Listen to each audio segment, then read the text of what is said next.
Welcome to In the News, Conversations Around Security, a new and dynamic podcast where we dissect the day's headlines through the critical lens of security risk management and where awareness meets analysis. Join us on the 1st and 15th of each month as we bring you a fresh episode packed with informative debates, expert analysis, and thought-provoking insights offering a nuanced perspective on the stories that shape our world. So buckle up and join us for a look at what's in the news, conversations around security. Welcome to In the News, Conversations Around Security. It's Luciano Cedrone with you, and as always, Brian Claman, my co-host. Today's episode is the first of what we expect to be a two-episode podcast or series focused on specifically Hamas and the implications they may have for Canada, if any, and that's why we've got a really good expert to tell us about it today. With us is going to be special guest Phil Gurski. He's the president and CEO of Borealis Threat and Risk Consulting. Some of you may recognize Phil from his extensive online activity, numerous media interviews as a terrorist expert in Canada, and of course, Phil was one of our early guests back on the old Protecting Your Assets podcast series that we had a couple years ago. Phil has 30 years experience as a strategic intelligence analyst specializing in radicalization and homegrown Islamist extremism with the Canadian Security Intelligence Service, known as CSIS to most of us out in the public. He's worked with Public Safety Canada, OPP, and some of those other government agencies as well.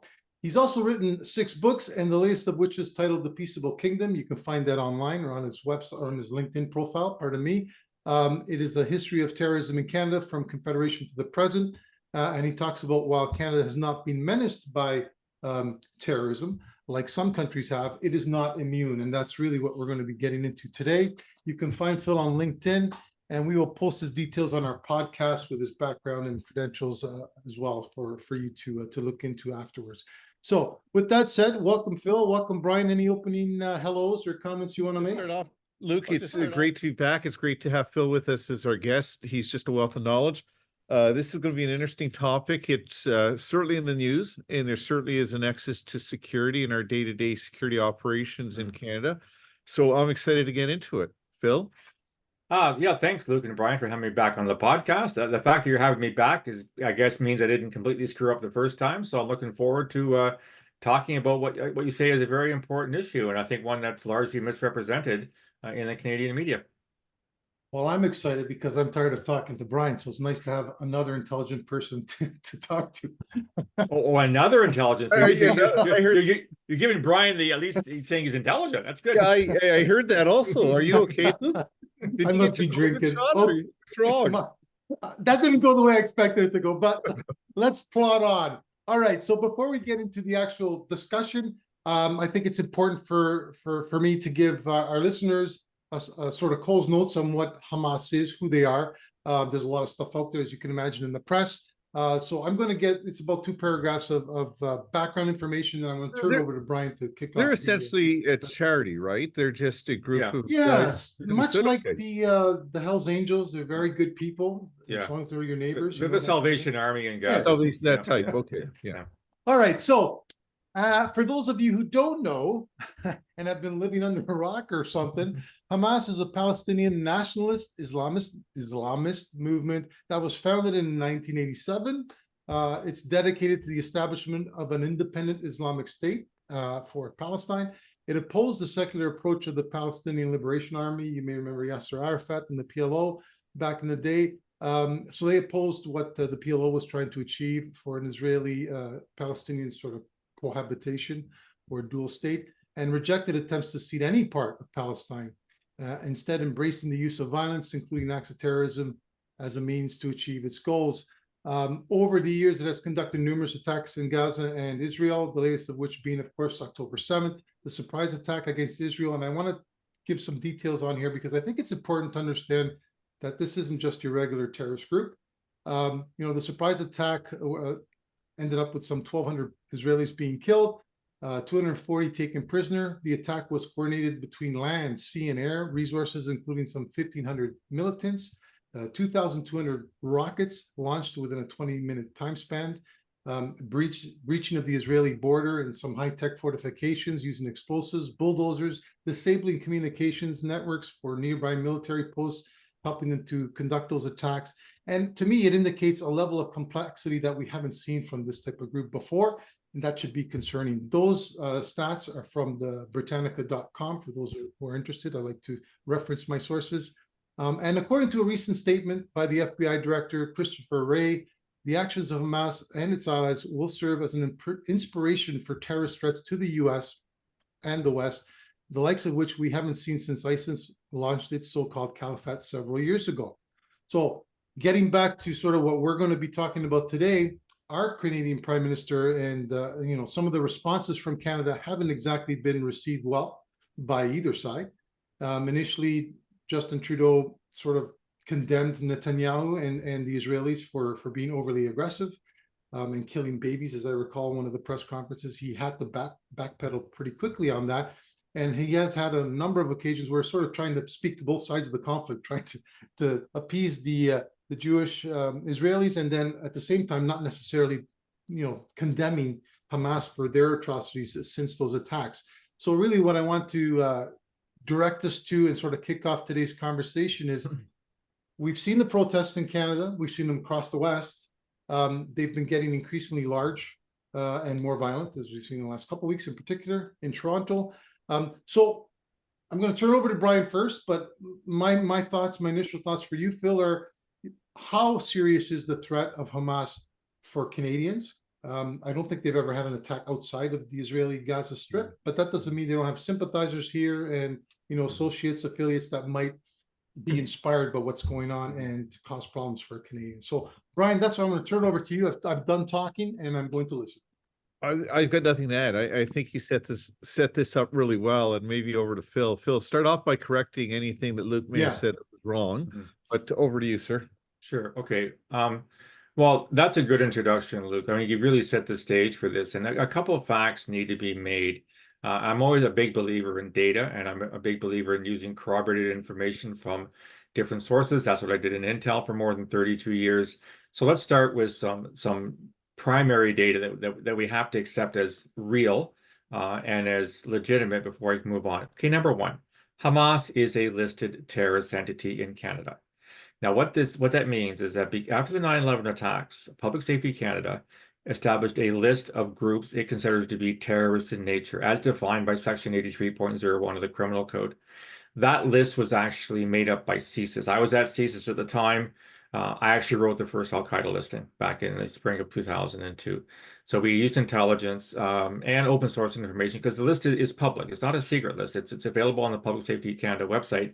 And Hamas has been on that list for a very long time. So yes, they are a listed terrorist entity. Secondly, you noted that Hamas traditionally has focused its attacks on Israel or within the Palestinian territories, and that's true. But in the last month alone, we've had the governments of Germany, the Netherlands, Spain, Austria, and Denmark all expressed extreme caution and concern that Hamas, or those aligned or sympathetic to Hamas, given what's happening in the Gaza Strip right now, would carry out attacks over the Christmas, New Year's period. A couple of arrests were made in Austria last week. Now, there were no attacks during Christmas period, thank God, but New Year's is coming up in 4 days' time. And the Netherlands, for example, raised its terrorism threat level to the second highest. Other words, and countries only do that in response to intelligence that they have gathered to indicate that something is going to happen. This would constitute a very significant shift in what Hamas has done historically. And a lot of analysts I've been reading online are worried now that what we're experiencing is a group that's willing to expand its operations outside of Israel proper. They're taking advantage of an awful lot of anger. Luke, you talk about the demonstrations in Ottawa and Toronto and shopping malls, highways being blocked, et cetera, et cetera. The footage from Gaza, whether it's real or not, that's an entirely different issue. There's a lot of fake information out there. But there's no question that there's a lot of suffering among civilians in the Gaza Strip. When wars happen, bad shit happens. I mean, wars aren't precise. As good as the Israeli Defense Forces and Israeli Air Force are, mistakes are made. Let's also remind your listeners that Hamas deliberately hides its operations within civilian populations. Whether it's in the tunnels, the hospital that was allegedly bombed by Israel, it turned out to be actually a Hamas rocket that went awry. They set up in hospitals, they set up in mosques, they set up in schools, they set up in playgrounds. And Israel, which had no choice but to go after Hamas after the horrendous nature of the attack on October the 7th, trying to find those responsible, is killing civilians because civilians are simply living amongst Hamas, because that's what Hamas does to try to gain international attention and international sympathy.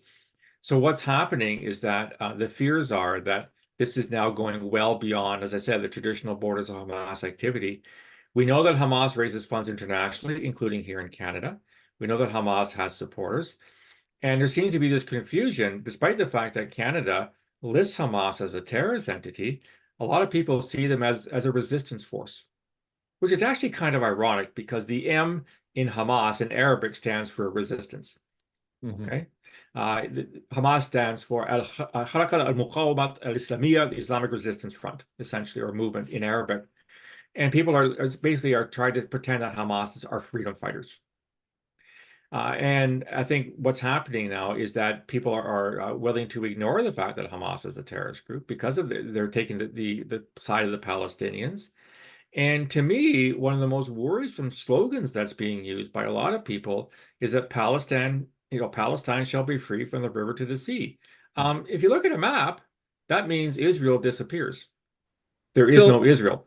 I just want to go back a little bit before we Yeah. go too far on to where you talked about how they're sort of embedded in civilian infrastructure, hospitals, schools, that type of thing, which has probably led a lot to the casualty rate Yes, in it has. Gaza, and as well as the negative backlash towards Israel, who was a victim that's now seen as the aggressor.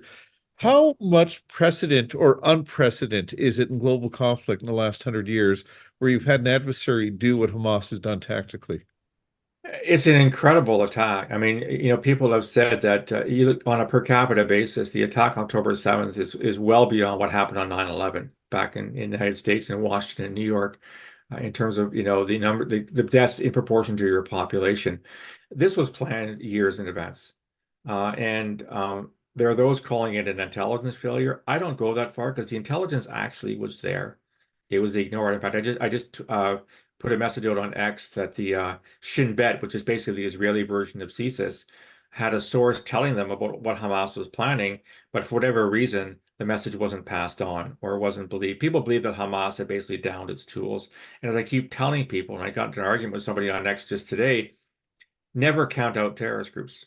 They seldom change their spots. They may down their activity for a while, and in the case of Hamas, that's to basically rearm. They get a lot of their weapons from Iran, obviously, to restock its missile. You mentioned about, was it 2,000 missiles fired within a 20-minute period on October? That's an incredible amount of arsenal that it had to get from somewhere. And so there's no question for me that what Hamas did was consistent with Hamas's charter, which calls for the elimination of Israel and the creation of Islamic State in the Palestinian territories, like I said, from the river to the sea. And people who claim that, well, terrorist groups actually disappear, change their minds, whatever, maybe it's just having worked in intelligence for 30 years, but my working assumption is that once a terrorist group, always a terrorist group. I need an awful lot of evidence to prove that you change your mind and become the Salvation Army or some kind of a charity group. But the way Hamas operates embedded with civilians, that's purposely done, knowing Yes. that they're going to use that as a weapon of war. Is it fair to say, because I was always of the belief that this is not just a military battle with weapons, but it's also it's a hearts and mind battle type thing. Yes. Managing the narrative. And they basically have been brilliant in what they've done is they've pushed Israel into a box, no matter what the West does. You can't discount what we're seeing on the TV. And as you said, it's not, it's whether it's, how accurate it is. I suspect it's rather accurate, but that's as effective as guns and missiles, isn't it? 100%. Now, complicating matters, of course, that Hamas was elected by the Palestinians in Gaza as their government back in 2005, I believe. And that was because they were fed up with the PLO, fed up with Yasser Arafat and the corruption of that particular version of Palestine in the West Bank, and they voted for Hamas. So in many ways, Hamas is almost parallel to Hezbollah in Lebanon. So if you know anything about Lebanon, Hezbollah is a terrorist group listed in Canada as well. They're also the government in southern Lebanon, representing the Shia, which are the majority of Lebanese Muslims. And they provide hospitals, they provide schools, they pick up the garbage, they provide, water and sewage services.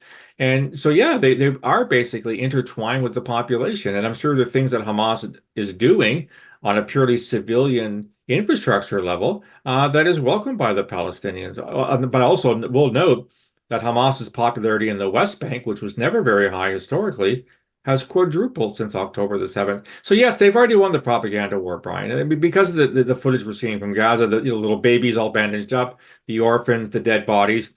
Israel couldn't win this war anyhow. They couldn't win it militarily without absolutely destroying Gaza. They can't win it from a propaganda perspective because the world's already moved on to decided that Israel is the aggressor here. So they're in a damned if you do and damned if you don't situation. Now, look, I'm not a big fan of the Netanyahu government. They're corrupt as all hell. They're very right wing. They support Jewish terrorists in the West Bank that are, killing Palestinians. But Israel could not have done nothing in the aftermath of October the 7th. The unfortunate reality is that the only tool left for them, which is to basically launch an invasion of Gaza to get rid of the Hamas terrorists before they regroup and rearm, because that's what's going to happen when they leave. Israel left Gaza back in 2005, realizing it was a shit show. They couldn't govern there. Well, 20 years later, what happened?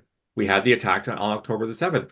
So I mean, I feel for Israel in a sense, but there are no good options here. And unfortunately, Hamas, whatever happens, Netanyahu says they will not leave Gaza till Hamas is destroyed. They will leave Gaza and Hamas will not be destroyed, which means watch this space. If the three of us are around 10 years from now, we'll be doing another podcast in the wake of another Hamas attack on Israel. Can I ask, Phil, like I get back to when you read the details of the latest attack, to me, Hamas was like, I guess naively, I was thinking, I think of stone throwing. Like there's no comparison between the IDF and Hamas in terms of strict military comparisons. But to execute the attack that they did, coordinated in the fashion that it was, and even if it's just paragliders and guys in bulldozers, at the end of the day, it was still coordinated and it was still very effective. What's changed over those 20 years that all of a sudden they seem to have come to the forefront of, military tactics and strategy? I'll be careful in my answer, Luke, because I'm not a military specialist, and Hamas is not something I have followed. In fact, I have deliberately not followed Israel-Palestinian relations for the past 75 years for the simple reason it's intractable. There is no solution to Israel-Palestine. Yeah. I wish there were, but there isn't one anytime soon. I had to laugh. The Economist, which I've been reading religiously for 50 years now, had a cover story saying, here's the road to peace in Palestine. And I thought, how many times have we heard that one? The Oslo Accords of '94. I mean, how many times have we had peace talks? The famous handshake, when was it Clinton or Carter? I forget which president it was. The White Lawn on the White House lawn handshake. But there's no question that Hamas have been preparing, as I said earlier, for this for a long time. And you're right, it can't compare with the IDF. The IDF has the so-called Iron Dome, which is basically an air defense system, which can intercept this thing. So, when you're faced with a far superior opponent, which is what Israel is to Hamas, you go simple. I mean, you talked about bulldozers. You talked about paragliders. You talked about guys taking wire cutters and cutting through the fence in southern Israel. And, how do you stop that kind of thing? I mean, maybe getting back to the 9/11 parallel, Al-Qaeda can't invade the United States. They can't attack the United States. So what do? They hijack 4 aircraft and fly them into buildings. I mean, how simple can you get? It was a tactic that proved to be, it was workable. It succeeded brilliantly. And that's what a minor opponent will always do against someone much more major. And if you look at terrorism throughout history, it's always the same thing. Very few terrorist groups have anywhere near the arsenal or capability of the people they're trying to attack. Islamic State being maybe a little bit different because they actually had a geographic territory in central Iraq and Syria beginning in 2014. But it is kind of rocks. It's almost like a David and Goliath, and I use that metaphor very carefully because, of course, it's very much a Jewish metaphor. Yeah. But in a lot of ways, Hamas is the David and Israel's the Goliath, and the Goliath is responding with maximum force right now, leading to civilian casualties, leading to the loss of the propaganda war. You alluded to something in your introduction about Hamas You talked about people believe it was an intelligence failure on the part of the Israelis, and you didn't think that was the case. You thought it was more the intelligence was there, but it wasn't accepted by the politicians. We've talked about this, you and I, in the past, and you've talked about how that applies to Canada and some of the challenges we have here. That situation where you've got the intel community doing their work and then the political community spinning it for political reasons. How problematic is that for us in Canada as we grapple with what's happening? It's huge. And faced with, I think, Luke, you brought that up. There's government has announced a whole bunch of refugees, Palestinian refugees, potentially coming into Canada. We don't seem to be screening people. So you said it's huge. Talk about that, please. Okay, so I'll talk about a couple levels. So first of all, I and many others, I had Ward Elcock, the former CSIS director, on my podcast about 3 months ago, and we talked about the lack of an intelligence culture in Canada. What we mean by that is that intelligence is not appreciated. It's not used. It's often not looked at. We saw with the intelligence that CSIS had collected and passed to government about China's interference in our federal elections in 2019, 2021.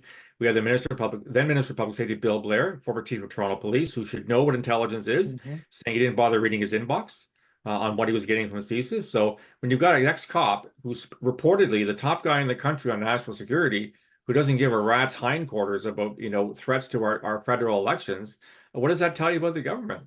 Oh, I didn't see it. Oh, well, I dismissed it, kind of thing. And that's what seemed to happen in Israel. The intelligence on Hamas was dismissed. I worry about that. Now, I'm not, despite the fact I spent 3 decades in intelligence, we don't have all the answers.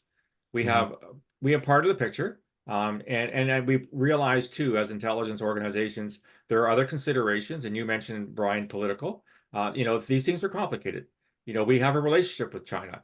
We can't just cut it off tomorrow because for economic and all kinds of, you can't ignore the fact that China is there, big part of our economy, our trade relationship, et cetera. But at the same time, to pretend that intelligence on Chinese interference wasn't there. I mean, when the former CSIS director, Dick Fadden, announced this back in 2008, 2009, he was called a racist by the government for saying that China was mucking about. And we've heard about the police stations. I have interviewed Uyghur Canadians myself who've been pressured by the Chinese agents to shut the fuck up. Don't talk about what's happening in Xinjiang province or your family's going to get it. It's a sad story. And we're very unlike our allies. The Americans and the Brits, for example, part of the so-called Five Eyes relationship, do take intelligence seriously. They get it. And I'll go one further, guys. I'm hearing from sources now, many of whom are American, some Brit, that within the Five Eyes discussion, people are starting to ask questions about Canada. Are we a reliable partner? We're a net recipient of intelligence. We always have been, we always will, because of the nature of our size. When I was at CSE, so Signals Intelligence Communication Security Establishment, our American counterpart, NSA, National Security Agency, was 100 times our size. We can't compete with that and the resources. But when your own government seems to ignore intelligence and isn't ponying up, we heard the Trudeau government announce it has no intention of meeting the NATO 2% standard for defense spending. People begin to wonder, is Canada in for a free ride? Is it not pulling its weight? So it does have serious implications. Well, folks, this concludes part 1 of our 2-part series on Hamas with special guest Phil Gurski, formerly of CSIS. And we look forward to catching you in 2 weeks' time when we conclude our discussion about Hamas. Until then, take care, and we'll see you soon.